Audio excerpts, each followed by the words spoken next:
But when they chose to put baiting and trail cameras in there, that's when we got interested in House Bill 295 for sure.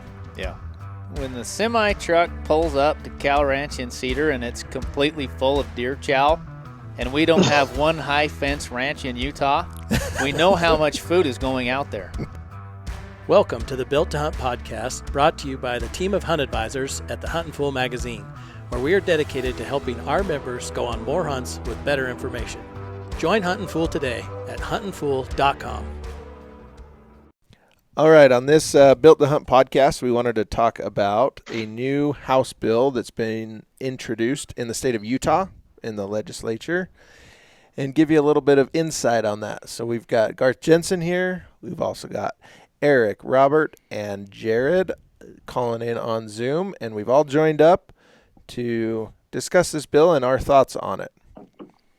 Well, off the top, if I can jump in, because I've been a lifelong resident of Utah. I don't think that's a feather in my cap, but I feel like I can talk a little bit about what this state has done.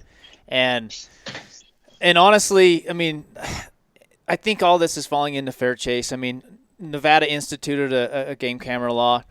Arizona right now is going through the same thing. Baiting has been outlawed in both states. I mean, I don't think Nevada ever was, at least as long as I've been hunting or applying Nevada, baiting was ever legal. And they definitely outlawed baiting in Arizona a few years ago, down to salt, which is what this bill in Utah has. And for the most part, you know, the game cameras, it seems like everyone is citing fair chase on this. They think game cameras shoot deer and elk and sheep and whatever else you put it on. I don't think that's necessarily fair to say that, but as far as limiting the use of them during the season, it's not a bad thing. I mean, I don't think it's anything that anyone needs to get up in arms of. But as far as the baiting goes, I mean, I've definitely baited. I mean, it's legal here in Utah. You can put out a bait. You can throw up a camera. You can see exactly what's in there while you're home sleeping, getting a good night's rest. And basically the biggest thing is, I mean, I think everyone knows that with hunting deer is knowing where one lives. I mean, if you know there's a good buck in that area or a good bull in that area, that's where you're going to hunt, regardless of like when you got the last picture or anything like that. You're going to pound that area. Now, if you went there to look for that deer on its own and you didn't see it, and say you spent 3 days there, which, I mean, easily done, you're not going to see that buck. Mm-hmm. If you don't see it, you'll move on. You'll never hunt there again. Or you might not hunt that season there. So it's definitely an issue. It's definitely something they're taking a look at. They've taken a different approach in a few ways to baiting than other states. They've kind of adopted a similar strategy to what Nevada is for trail cameras. But why don't you tell us a little bit more about just the exact bill itself? Yeah, this has come up a couple times at the department level, at the Wildlife Resource Department, as far as baiting and should we outlaw it, can we outlaw it, and now it's just coming straight from the legislature. So good, bad, or indifferent, this is probably where it's going to be decided. And so Part A is about trail cameras, and so they're wanting to implement a season where you can use a trail camera through the spring, summer, but it must not be used between August 1st and December 31st for the taking of game. If it's a cell phone transmitting camera, that would remain legal, but it could not be used July 1st through the end of the year. So establishing a season, you can run your cameras all you want. You can still put them over salt or water or whatever you wanted, but you would have to not use them starting August 1st. So the whole hunting season for most species is out for trail cameras under this rule. That's, you know, they can't stop you from using a trail camera just for kicks and giggles or to take pictures of birds or critters that walk by, but not for hunting or anything to do with hunting. Now, we should say this is on public land only. Yes. Which is a big part of it. You can still place a trail camera, use it all year round on private property with the landowner's permission. And I think that protects, I mean, private property, at least, it protects that ownership of that land or people having control of their own private land to some extent. And I mean, hell, if they put something in place that, took that option away, say you had someone messing around in your backyard. Yeah. And you couldn't put a trail camera up to figure out the little hooligan that's down there stealing your bike or whatever he's doing. So it's definitely protecting private property rights. And I think that's the extent when they sure you could always use a trail camera on private property for any use. Yes. But if a deer happened to walk by and you had a deer tag, are you now in violation? So I think that's why they threw that private property in there. Now, part B of this is big game baiting prohibited. Bait is placing food or nutrient substances to manipulate the behavior of wildlife for the purpose of taking or attempting to take big game. Bait includes anything pretty much besides salt, mineral blocks, or livestock substances for normal ag purposes. So there is a season on baiting as well. You cannot bait big game or hunt over bait or anything between August 1st and January 31st. So they cover the entire hunting season there. And this would be on public and private land. Yes. Can of worms for some private landowners. Like I say, I've lived here a long time, and I've had a few tags in my day, and I've hunted over bait in my day. And I've been on both sides of that fence where I've had a great buck coming in. Doesn't always work out, but boy, it sure puts the odds in your favor. And I've been on the other side of the fence when I had a 𝗪𝗪c𝗫 tag, sitting in a beautiful basin full of oak and bitterbrush and whatever you wanted to have that deer eat with water in it. And I mean, it was almost void of deer, because on the other side of the fence, there was a giant feeder, and you could look down there during the same time of night and see 5 bucks jumping over into that feeding, pen, eating out of the feeder, but they weren't taking advantage of any of the browse on public land. So, yeah, I mean, it's an issue, and there's a lot of big ranches that have cooperative wildlife management units, private land, that now they're saying you don't have the right to place any kind of bait for wildlife to feed on your private land, which is a pretty big can of worms. And talking to the division, this is more of a biological issue. They can prove this more with their research and their science that, hey, with CWD and congregating animals and disease transmission and unregulated bait types, it can be a mess biologically. Okay, we're not scientists. We're not going to argue that point. But the trail camera portion is more of a social issue on fair chase and conflicts and trying to level the playing field a little bit. Well, let me ask you this, though, before you jump on the trail camera topic and off the bait topic, just for a minute. Mm-hmm. We're not scientists, but we're leaning on these people that wrote this because they are bringing science into it, and they say it's not good for the deer, right, because they congregate. But we're going to allow you – I mean, this sounds like COVID. We're going to allow them to congregate from January to August, and that's fine. But between August and December, it's harmful for them? Yeah, because they get shot, not because they transmit disease. I agree with you. Like, it's discouragement, and I hate discouragement regulations where it's like, well, it's either all or nothing. That's what I agree. Can we please go all or nothing? I agree. Because it's discouragement. If it's bad for their health, then it should be zero. Because there's a lot of Western states where the answer is zero. Correct. Tons of Western states say absolutely no baiting. I totally agree. So the third part I should throw in of this bill is the Waterfowl Management Areas Act.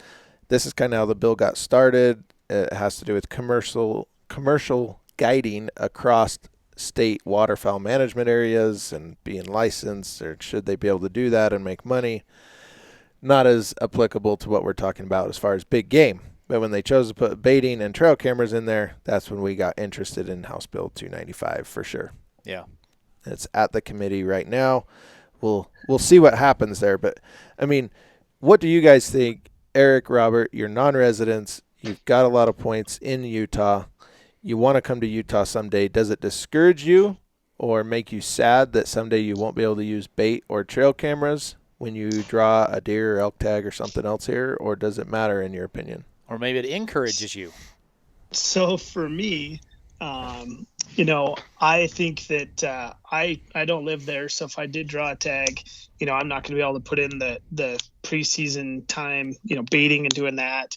And I know that, just talking to, Garth and other things, and he's done that. And a lot of the other guys have done that. And if I lived there, I'd probably bait too. I mean, I bait bears in Idaho. But I think for me being a non-resident, if I did come there on an August archery hunt, I think it would put me more on a level playing field because the deer would be out feeding. They'd be hitting normal browse. I kind of look at it from Idaho and Montana for spring bears. Jerrod, you can chime in on this. In Montana, I can hunt bears being bears. They're out eating, foraging. They're in the spring. And go to Idaho, and if they're tucked into bait, they're going 100 yards from that bait, laying in a thicket, and then going back, and I can't hunt them. They're kind of locked down. So I think of it, if Utah wants to keep it, that's fine. It's their state. I mean, I could care less, but I look at it from like the Idaho to Montana bear hunting. And in Montana, I'm hunting bears, doing what bears do. In Idaho, if I don't bait, I can't be competitive to the other guys hunting there just because those bears are tied to bait and they're not in those slides feeding, being what normal bears are. So like for me coming as a non-resident to Utah, I think I would have a better chance of hunting archery mule deer with the same tactics I'd use in Nevada or Arizona. They're going to be out hunting them, spot and stock, where a big buck might not be tied down. But then I know like some of that country around there is so thick with cedars, you probably never see a deer if if you don't bait. So, I mean, for me, I agree 100%. Either get rid of baiting completely if it's a biological thing and you're afraid of disease transmission, or allow it. I can't see they're having a season on baiting. That just makes no sense to me. If that's what they're claiming, this is for CWD or other things like that. And the trail camera ban, I mean, again, it's like Arizona or Nevada. I kind of like not having a trail camera during hunting season. You don't have guides running midday, or other people, checking trail cameras if you're sitting water or anything else. It just goes back to more old school for me, being able to just, hunt with the season open with no trail cameras out. If they want to have them out to the beginning of the season, I'm totally fine with that. But I just hate guys running, checking cameras all day. And then if a big buck hit, putting 7 spotters on all the ridges around there and trying to find him. I think it just puts everybody on a level playing field. Yeah, I like this way better than Arizona's trail camera policy that they're trying to enforce. I mean, seasonal makes a ton of sense. Just going down right to it and say, having that muddy water and saying, well, we're not going to allow trail cameras for the aid of taking game like they do in Arizona, but you're more than welcome to put trail cameras all over water holes and dirt tanks and everything else to get pictures of wildlife so that you can take them home and view them with your family. Come on. Like, the season dates makes a ton of sense. I think Nevada, I think that's been working out well for them. I mean, I like this approach way better than Arizona's approach. And I would agree with Robert. I mean, I think non-resident hunters are already, it's a tall order to show up in an entirely different state in a unit that you've maybe never stepped foot in and have a successful outcome on your hunt. And so from a non-resident standpoint, it does level the playing field if you're not able to get some baits out and have the advantage that the local residents would have. I don't know. We don't need to make everything fair. It's okay if it's a little harder for non-residents at the same time, but I would think it'd be a good thing from a non-resident standpoint. Do you guys have any estimation on how many deer are killed over bait? I mean, what percentage would you guess are harvested? It would be a season. sheer guess. It would be a sheer guess, but there's a good likelihood that unless that person changed his clothes and he's holding a giant buck with a bow, and he's not in black, that it probably got killed over a bait. I mean, that's not everybody. I'm not gonna put everybody in that loop, but of the mature, older age class bucks, I think that there's a fair percentage of those that are getting killed during archery. Well, that's one thing I would love to see happen. Is I would love to see him just get rid of baiting altogether. I don't want to be a hypocrite because I've done it. And I've benefited from that for sure. But at the same time, I think they make very valuable points. It does change those habits of those animals, and it puts them in totally different spots, to different areas they normally would have been.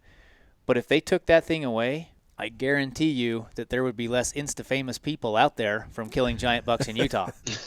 Mainly on archery season. Yes. Yes.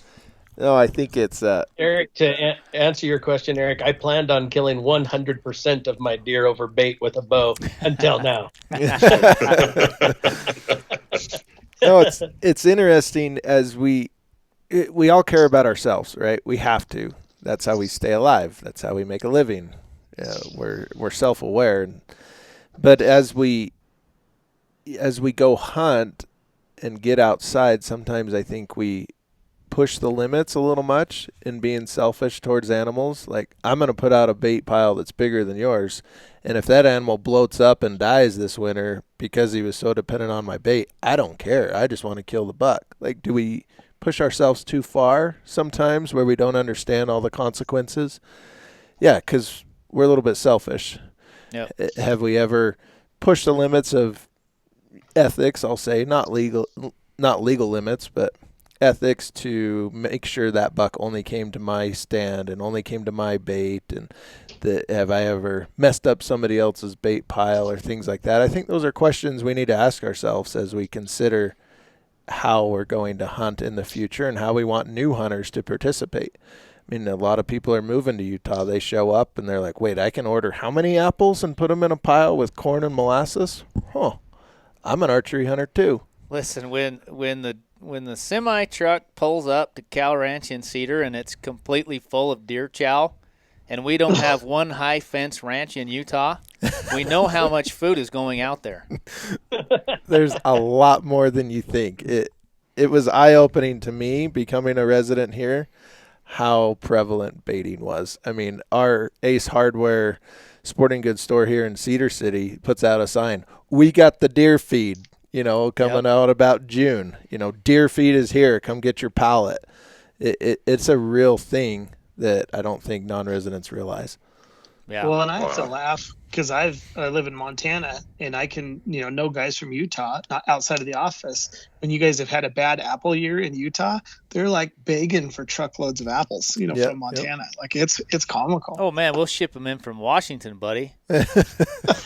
these deer are worth a lot of money down here. No, and it's a different mentality. I mean, I've hunted in Texas. I've been to Washington and see how they use bait, and it's different when you're trying to draw an animal out of an extremely thick vegetative, thicket, and you're like, I need this thing to be in the sendero where I can see him, or need him to be in this 1 acre field so I can see the animal when there's no other way to do it. So I'm going to put out a little attractant. I could see a little bit different side to that, but we're talking about wide open desert spaces, high alpine spaces where there's feed everywhere. It's not like we're trying to sustain these deer in the summer by our bait piles. We just want them to be dependent on us, so we kill them, just like baiting a black bear. Oh, well, it's to the point where there's so much of, like, we're our own worst enemy, like hunters, and especially in Utah, because Utah, for whatever reason, and I don't, maybe it's because I live here, but for whatever reason, I mean, Utahns, I won't go to the point of saying Utahs, but Utahns, they absolutely get up in the morning thinking about deer. For whatever, I mean, they are very passionate about mule deer hunting. I mean, you go to Colorado, it's elk. You come to Utah, it's deer, and more, it's bow hunting. Like that's where their shtick is bow hunting. They just love bow hunting big bucks, and you look around and you see a big bait pile and you see all these piles, and they'll do a lot of things to your point. They'll blur a lot of lines to get that biggest buck. Well, why do you think there's not as many good bucks on the landscape in these general units anymore? I mean, it's obviously, some of it has to do with management. Some of it has to do with predation. Some of it has to do with drought. But older, mature bucks, in a lot of these cases, in areas that were heavily PJ, they're not getting shot unless someone spends a ton of time, has some significant tracking abilities, things like that, to be able to harvest that animal. Now all of a sudden you can roll up with a four-wheeler, dump out your pile of bait, and you're in the game, and you could justifiably kill a great buck. It's true. There's been a lot of question, just come up in the last few days. Should this bill have been separated from the waterfowl to the baiting to the trail cameras? I'll tell you, as it is written right now, And they've got some time to rewrite it, to make some amendments. Obviously, this is very early on in the stages, but we wanted everyone to be aware of what's going on and what it looks like right now. And contact your reps. Let us know your feedback. We're curious, and we will submit our comments as well, but we want to know what our listeners think about this, particularly as it applies to this bill in Utah that's on the docket. Well, let me ask you this. I know you're trying to wrap this up, Austin. But if all these if the game animals were in better shape, or that we felt like the populations were at a more significant level as hunters or people that hunt these different states, would any of this be a big issue? Like any of these, would Arizona be a big issue if everybody went down there and they had a great hunt and they saw tons of good bucks and they saw tons of good bulls? But that's not the reality anymore. I mean, we always go back to this weapon thing that, Jerrod says, well, we got bigger and better weapons. Mm-hmm. Like, we need to limit weapons. Like, we're attacking. I think a lot of this are just basically Band-Aids on these population or the amount of mature animals that probably were on the landscape 10 years ago that are not now. And I don't think any of these would be a big issue if we still had those animals on the landscape. So is this just simply a Band-Aid? And 2 years from now, we're going to be like, crap. Well, we tried this fair chase thing because of the trail cameras, but we're still not getting the results we want. I wouldn't call it just a Band-Aid. I think what we're seeing is a whole movement to change wildlife management and to react to what we've done to wildlife as our population increases, as we become more resource heavy on the environment, on the landscape. Like, the deer are never going to be what they were before. I don't think they ever can. Right. And same for elk and same for other species. Animals are they're really good at dying. I mean, sheep are the best. Like Jerrod always says, they stub their toe. Oh, they got pneumonia. They're dead. Right. like animals are just made to die. And the reality is, if you have higher success rates and you're better at killing, you're going to have less tags, which means less opportunity. That's just the basic science. So if you want more opportunities and you want to hunt more often in the state of Utah, we're going to have to make it harder on you. Yeah. Whether it's by weapons, cutting tags, doing away with bait and trail cameras, whatever it is.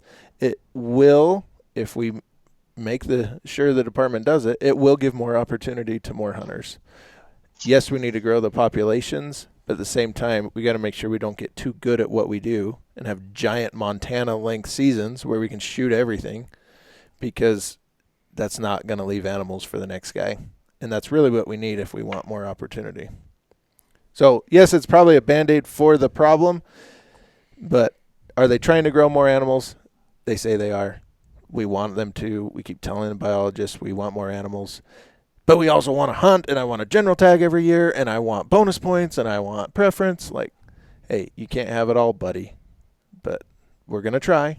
Let's level this out and try our best. So I think that's where we're at. No state is perfect. No state has ever been through this before. So it's impossible for a state to say, well, let's do what we did 10 years ago. Well, it's a whole different ballgame. So I think every state is trying to reinvent the wheel, because we literally are. It's never been like this, and it'll never be like this again. So, yeah, I think. Where are you guys at on this? Do you guys want to see it passed? I think it'd be good. I really do. I think it'd be a good thing to have it passed. Yeah, I do too. Like you guys brought up the baiting season. I agree with you on that. I think that's dumb. You shouldn't be able to bait anytime. Trail cameras, I think the season is probably the way to go. Like, especially these new. Did you see the new Spartan trail camera that came out this week? That has. I have not. It'll text you a picture and say, "Hey, there's activity at your camera," and then you hit view live stream, and then it'll view. You can view it live and interact with it. Texas. That's a Texas moment. Yeah. You Pull out a little gun. Ka-cha! What I like about the baiting ban is I think the archery general deer draw odds are going to go through the roof good. Wait till you see the Ponsagon archery draw odds. Yeah. They're going to drop way off.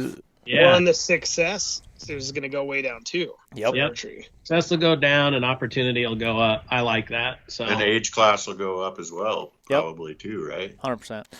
I think with trail, I think that's a good balance. I think that's a win-win. Like Jerrod said, I think opportunity is always a good thing when you can cultivate that. You throw an older age class in there as well and get more hunters out in the field. And, you know, from a moral standpoint, I think it's fair to not be able to bait and run live trail cams and stuff as well. So yeah, I think it's a good thing, honestly. So obviously the outfitters are not happy about the trail camera part, and what they always pull, or baiting, yeah. What they always pull is the only reason we can raise the money and our clients are willing to pay $30,000 for a sucky elk tag is because we can tell them what they produce and we're going to kill the oldest, biggest thing on that unit. And that's why they sold for $30,000, that if you take our tools away from us, and Arizona's saying the same thing, you're going to cut your tag prices in half at auction. It won't happen in Utah because you're still getting that picture of that giant bull or buck. It's just before the season. Arizona is shooting themselves in the foot. Yeah. Because Arizona's proposing a total ban on all trail camera use for any type of aid of taking in big game animal. Year-round. Year-round. You can't ever do it. So I think Utah – I mean, I would argue that with an outfitter and say I don't think that's fair. Here's a perfect example. Nevada outlawed it 2 years ago. All their landowner tags increased in price. Exactly. So, Yeah, I mean, how is yeah. I mean, Nevada, every tag is worth more money today than it was 2 years ago when you could use a trail camera. Yep. The demand is so high across the whole West, the auction prices. I think that's a moot point, but that is what they're saying is we're not going to bring as much money to the state because you're taking away our tools. We're going to have to put more spotters in the field, more time, blah, blah, blah. I think baiting for them is a bigger issue. They have full-time bait guys. That is their only job, is to hustle apples, dump baits, and monitor every single one of their trail cameras, gather pictures, and dump bait. That is their entire job. For sure. Wow. I mean, everybody does it. It's what they do, and I think it's easy to say, oh, these guys are wrong because they bait, but that's not what we're saying. You're always going to take advantage of the tools that are legal to do. Yep. It's just what we do. If you can fly, we're going to fly. Yep. But let us know your opinions, your thoughts, and we will hopefully share some insight with you and with our state reps on that. Thanks for listening to another Built to Hunt podcast, and we'll catch you guys later.